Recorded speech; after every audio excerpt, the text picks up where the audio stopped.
guys, I'm going to go ahead and put together your automata box here. This is a stock box, that is to say these plastic pieces are just going to be available for you in a bin next week. The MDF will be cut to width, but you'll have to cut it down on the chop saw to length, and you'll also have to add these little rabbets. We'll do that on the router table. I'll show you how to do that. It'll be set up, you'll still run it across. The dowel rods will be available just in 48-inch lengths, and you'll cut it down to size as you choose to. So I'm going to go ahead and begin here. I'm going to put this box together. Right now, all of these pieces are free to move as you load this in. You're going to want to start by grounding one of the pieces. So what I'm going to do is I'm going to come down here and click on, let's see, that piece there, which is top bottom 2. Click on that, then I'm going to right click and hit ground. So I'll go back up to my total model. Now everything will move except for this one. This is grounded, so that's going to kind of serve as a point. So now I'm going to go ahead and put my sides on, then top of the box, and so on. To add the first side, I'm going to go ahead and go to Assemble and Joint. I'm then going to come down here, and as I scroll on there, I want to be very careful in the corner that I align that up. And I'm going to line that up with this piece here, so where I want that to touch, it's going to go right there. And I'm going to hit OK. Whoop, I'm going to check to make sure it says rigid, which it does. And I'm going to hit OK. So now that's on there and I can't move it. I'm going to go ahead and put my other side on. So now I'm going to go back to Assemble, Joint, and then scroll in and out. I'm going to do that outside front corner. And it's tough because it flips around right there. Got it. Let's put it down. And then go here. And boom. That'll come over. Double check every time just to make sure it says rigid, although it won't change. There's 2 pieces. Alright, so now I'm going to add my top across here. I'm going to do that by saying Assemble, Joint. Then I'm going to go, let's see,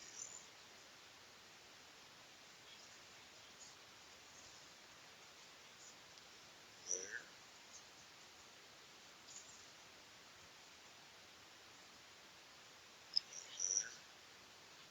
And hit OK.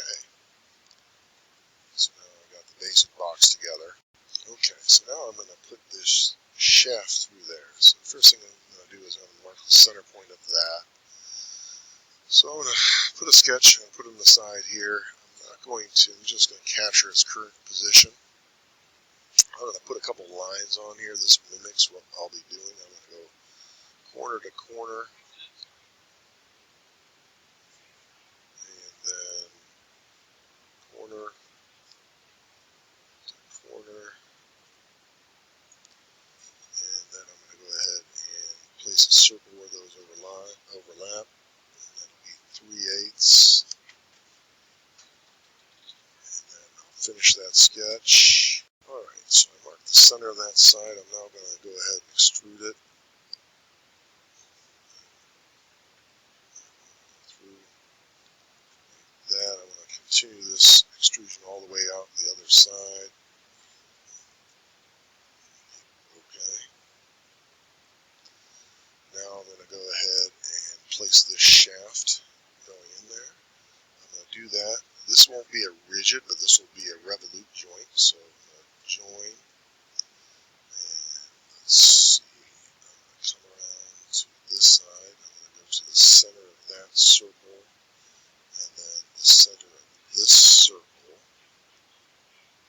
Grabbing the outside. I'm going to move it out 0.3 inches. I'm going to then come up to motion and change that to revolute. You can see it'll preview my motion. That's spinning in there. I'm going to go ahead and hit OK. And that one's done. So now, to prevent this from sliding back and forth, I add collars. The collars will be rigidly affixed to the shaft, and that'll keep this so it doesn't slide back and forth laterally where my cams would go up from underneath my followers, or where a bevel gear would do that. In order to do that, I'm going to make another joint. This one will be a rigid joint. So I'm going to join. I'm going to come down and I'll select this and this. So I'm going to get the outside of that circle, and I'm going to flip it and hit OK. And so I have that chamfered side out. So if you'll notice, this has a tiny bit of clearance in there, so it'll wiggle a little bit. And then we'll end up gluing this onto our shaft. That'll keep it from going to the right. I'm going to do the same basic thing here with the other end. I'm going to make sure that that last one, I did indeed do that incorrectly. So I'm going to change this. Right click and edit joint. And I'm going to change that to a rigid. So that'll be rigidly aligned with that. At the end of the world, it wouldn't really mess up your rotation, but nonetheless, just in principle, we're going to do that correctly. So now I'm going to do a joint here. I'm going to join the end of this with the outside of this circle here. And that needs to be rigid. And hit OK. So, oops. I'm going to go ahead and edit that joint. And I'm going to slide that on.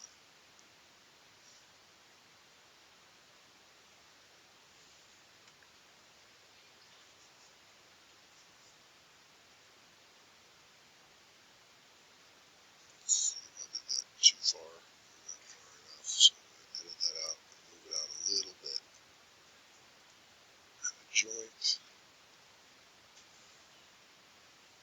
move that back, 0.8, okay, alright, so that's good. It might be a little bit sloppy, so if it's too tight it wouldn't move freely, if it's too loose this will have too much slop back and forth, so I'll adjust that accordingly. Alright, I'm going to go ahead and assemble the rest of the handle now. So now I'm going to join this to this and double checking that that's rigid. Okay. And now lastly, I'm going to join a small portion of that into this, so it will be fixed. I want to flip that. That's not the direction I intend to. And that's going to be a rigid there. And I'm going to hit OK. So now what I have is I have a crank handle on there that will turn around and around and place that. I'm just looking at interference. Does that go? It doesn't bottom out. It might shorten that up a little bit if I wanted to, but that won't interfere if it's sitting on a flat surface. And now as I'm turning that, the whole shaft is turning. These collars are locked to that. I might adjust that in a little bit by adjusting that joint, but that's going to be satisfactory. But there, my box is together. My next move will be to put holes across the top, but that's going to be located, and I'll insert guides for it. This will be considered getting your box together. We will not glue this side because we're going to need to be able to pull that out to insert cams or gears or whatnot.